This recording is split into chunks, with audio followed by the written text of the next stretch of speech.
intentionally change your life because let's face it, the life you want doesn't happen by accident. Hey, my dear, it's Leadership Development Coach Kathy Archer. Thanks for joining me today for the live session. And I am so grateful whether you're here live or joining me live along the call or listening to the replay after. I'm grateful that you take time out of your life to think about how you can both be a better person and strengthen your life and make that difference in others. Because let's face it, most of us spend our days running around chasing fires and solving everybody else's problems and never getting to that stuff that really matters, whether that's the work that you wanted to do today, the project you're working on, the time with your family, your health, because we're spending so much time chasing everybody else's fires and trying to, hold down the fort. I give you both the inner and outer tools to turn that around so you can move from survival to thriving in both leadership and life. So today's topic is about intentional change. And before we jump into that, let me flip on over to my Confident Women Leaders group and share this broadcast in there. If you are a woman in leadership, you'll want to come on over. I'll put the link in after the session today. You'll want to come on over and join that group. I'm trying to make sure that I'm not multitasking. The group is designed for women who are in leaderships, aspire to be in leadership positions, who want to grow and develop themselves, and who are looking for a network of women who are also doing that same thing. So I'm just going to share this into that group so that they make sure that they get it.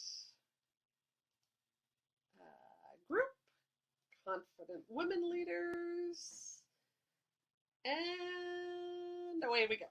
It is being shared.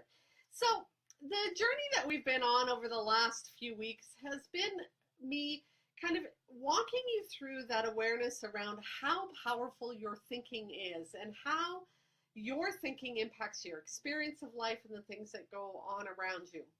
We've connected that thinking to how you feel. Your thoughts create your feelings then create your behaviors and actions and what's going on in your life.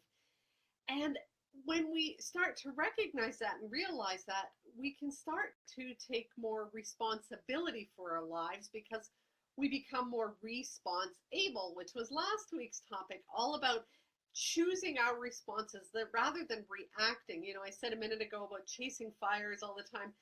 We spend so much time just reacting, and what I want you to do is slow down and consciously respond to both the things that are going on in your life and the stuff that you want to do and create in your life. So today we're talking about intentional change. There comes a point in your life where you start to recognize or something happens and you sort of go, you know what? This isn't the life I wanted. This isn't the experience of the job that I wanted to have, the relationship, my health, my family life. Something often happens that triggers us to go, I need to make some changes. Sometimes that's health, sometimes it's relationship. For me, one of those triggers came in 2009, and I got a performance review back, and it wasn't a glowing performance review. It wasn't the worst performance review in the world, although it might have been one of my lower ones. And it sent me into a tailspin.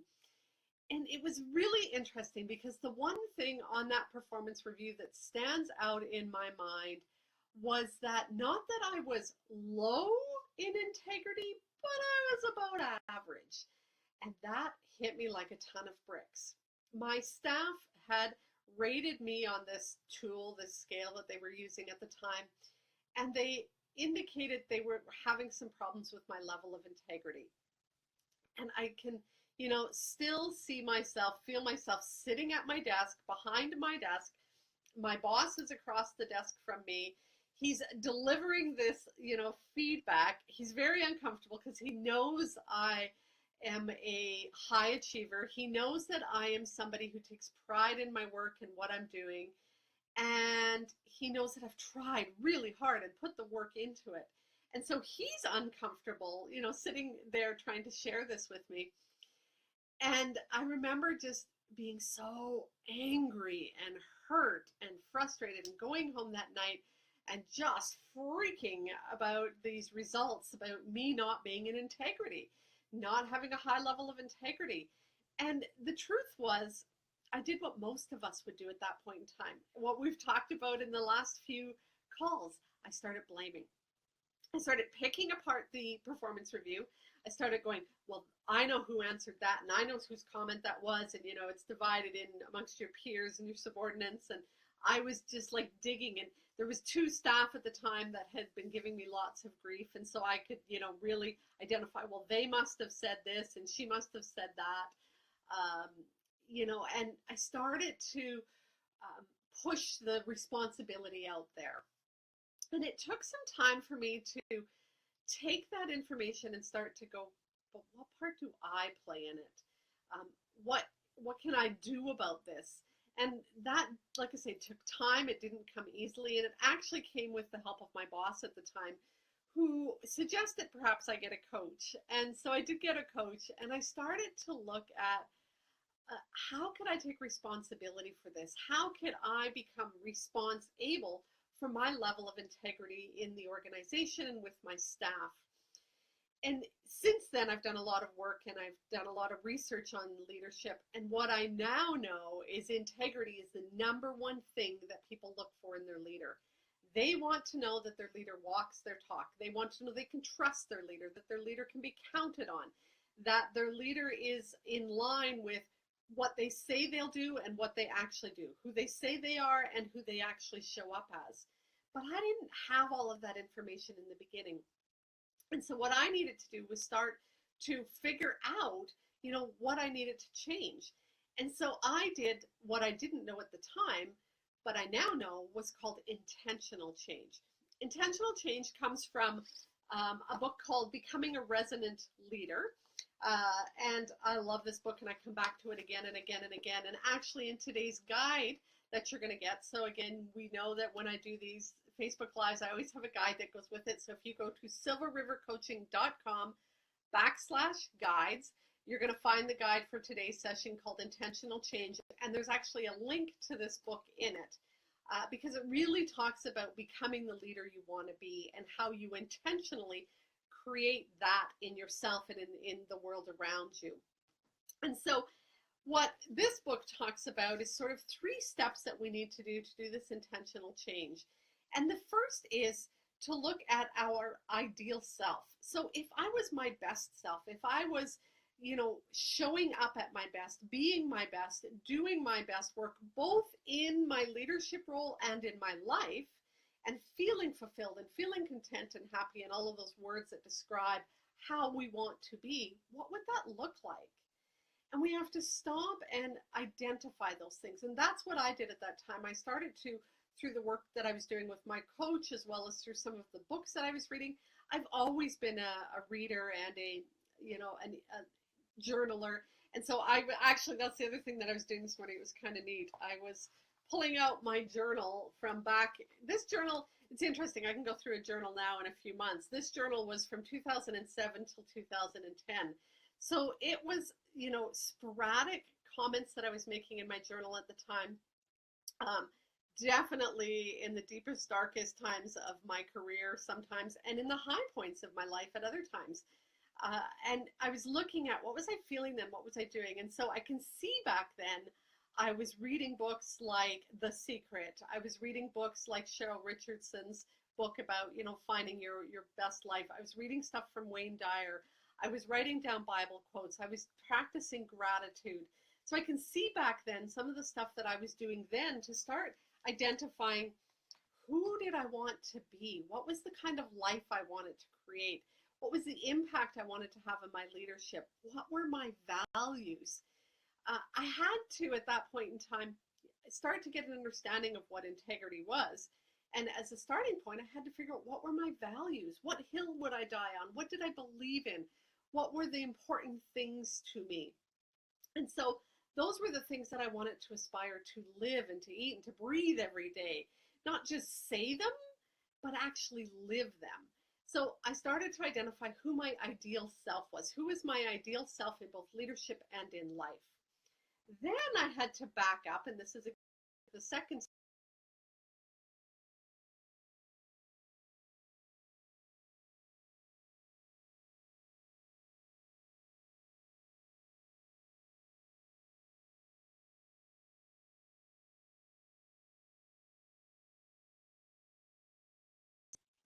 I am just going to pause some things because I'm hoping we're going to be reconnected. Are we still on? I hope we're still on. So I am, starting to look at who am I now back then. I started to, again, through the work I was doing with my coach, through my own work, I was looking at, so if my staff don't see me in integrity, what does that mean? What does that mean when I'm not in integrity, when I'm not showing up at my fullest? And so I had to start to look at, what did my staff say, and really look at the results of the performance appraisal. I had to look at how I was feeling, and to be honest, there was an incredible amount of suffering going on inside me. I was not a happy camper. I was frustrated. I was overwhelmed. I was feeling exhausted. I was feeling run down. I was, feeling not in a line with who I wanted to be. My family was really important to me, and I would write again and again in my journal how I felt like I was neglecting them, how I was bitchy some days, how other days I was working so hard that I didn't have time to focus on them.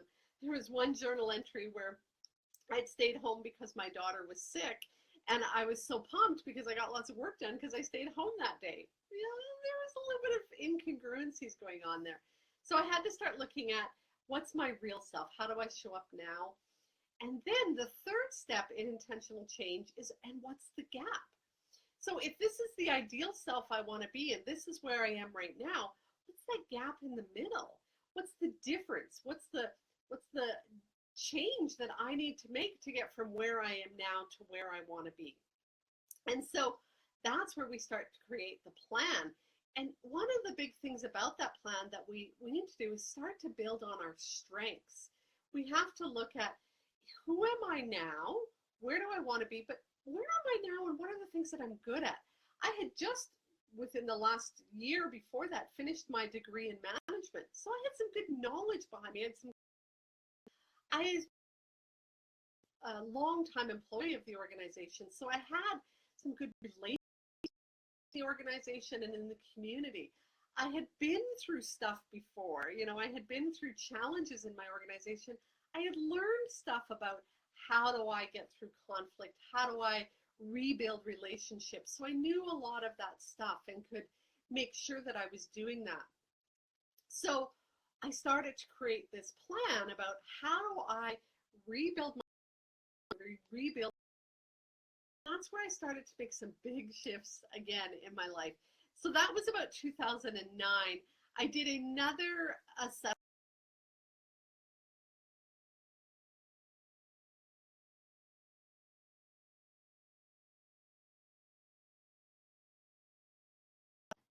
Okay, hopefully I'm back on. Not sure what.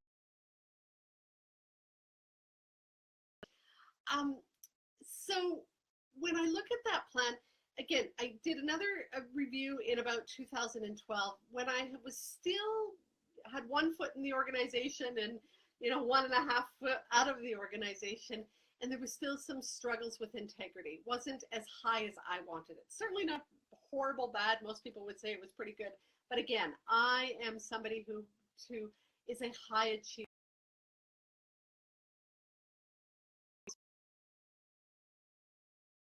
I continue to do work on it. I continue to press through.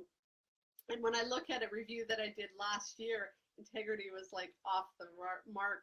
And so I can see where I was, the plan that I put in place, and the impact it had. And I intentionally did that. For some of you in my Women with Grit program, you'll start to sort of see some resemblance to these questions that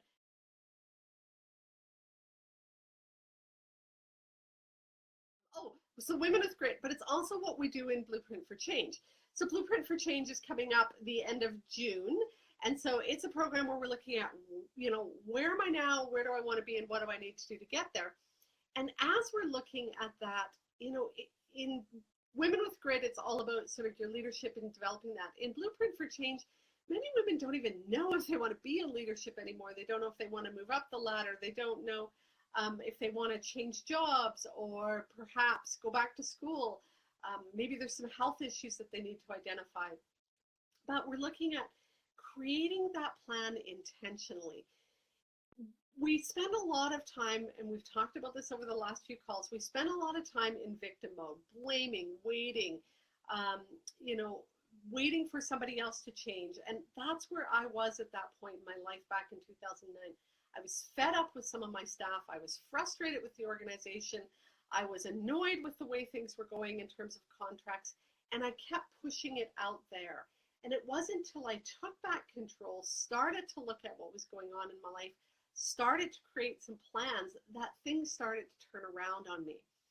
So what I do now is I'm often going backwards. Like I said, I had my journal up this morning. I'm often going backwards, reverse engineering things in my life so that I can figure out, what did I do? What was the change that I made? What are the steps that I took?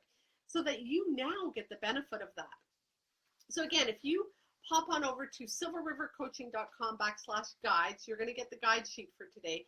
And again, these are in this guide sheet, you're going to go through those 3 steps. And these are the steps that I took then, and I continue to take again and again and again. You know, where is it that I want to be? What's my ideal self? What's that person I'm like when I'm at my best, both in my leadership and life? Get clear sense of that. Where am I now? What am I struggling with? What are the challenges I'm having? What are my gifts and talents that I currently have? Where can I grow and develop more? And then take that and turn that into a plan. And it's when you create that plan that things start to change for you. It's when you create that plan that things start to shift and you start to feel more in control. You feel you're able to make that difference. You feel like you're getting unstuck and getting into motion again. And you got to do this work. It takes that inner work. It takes that reflection piece. It takes time sort of stepping back out of the chaos of life and, you know, looking at, where do I want to be? What's the type of person I want to be? What's the impact I want to have? And doing that work. It's not going to happen if you don't do it. It's not going to happen if you continue to wait or blame or just sit back and get stuck and frozen. Will it take courage? Yeah, a ton. Will you have to get out of your comfort zone? Without a doubt. Will it feel weird, awkward, scary, uncomfortable? Yeah, it will. And it will require you to have some of those weird and uncomfortable and scary conversations with people around you.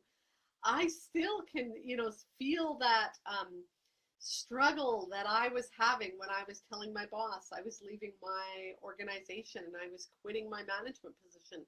I can still remember sitting with my husband and saying, I'm not applying for that position, even though it made absolute sense in my career and that it felt like I was sabotaging my career by not moving up the ladder and not taking the next steps. You know, those were conversations that were not easy to have. They were not something that I walked into lightly. And it took a tremendous amount of inner searching and questioning and trying to figure things out so that I could make those changes. And so that's what you need to do, is you need to take that time. You need to step back, take that time to figure out your life and intentionally create it. So make sure you head on over to silverrivercoaching.com/guides and get the guide for today's session. Start to look at how you can intentionally create your life, because the truth is, life doesn't happen by chance. It doesn't happen by waiting for things to happen. And so if you are interested in doing some changes in your life, I hope that you'll join me on June 30th when we launch Blueprint for Change again, where we are going to strategically change the direction of your life. So make sure that you join that movement as well so that you can start to intentionally create that change, be strategic about it, and start to live and lead as your full self and have your biggest impact. On June 30th, I hope you will join me to create your blueprint for change so that you can strategically change your life too.